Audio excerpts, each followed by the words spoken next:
ଆଜି ସେଇ ନିରୀହ ଝିଅଟି ନିଜର ଇଜ୍ଜତ ବିଷୟରେ ଆବାଜ ଉଠାଇ ଆଜି ସେଇ ବଡ଼ ବଡ଼ିଆଙ୍କ ପାଖରୁ ହାରି ଯାଇଛି।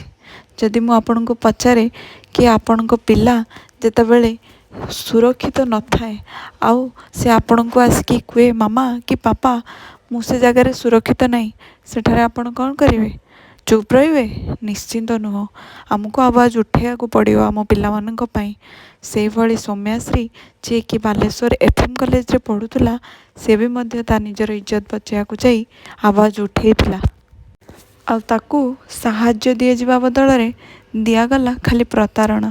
ଆଉ ସେଇ ପ୍ରତାରଣାକୁ ସେ ସହ୍ୟ ନ କରିପାରି ଆଜି ହାରିଦେଲା ତା'ର ଜୀବନ। ଜୀବନ କ'ଣ ଏମିତି? ଗୋଟେ ଝିଅର ଜୀବନ କ'ଣ ଏମିତି? ଆଜିକା ଡେଟ୍ରେ ଝିଅ ହେବାକୁ ହିଁ ଡର ଲାଗୁଛି। କାରଣ ଆମର ଦୁନିଆ, ଆମ ସମାଜ କେବେ ବି ବୁଝୁନି ଗୋଟେ ଝିଅର ମହତ୍ତ୍ୱ। ଆଉ ଶିକ୍ଷକ ଯିଏ ରକ୍ଷକ, ସିଏ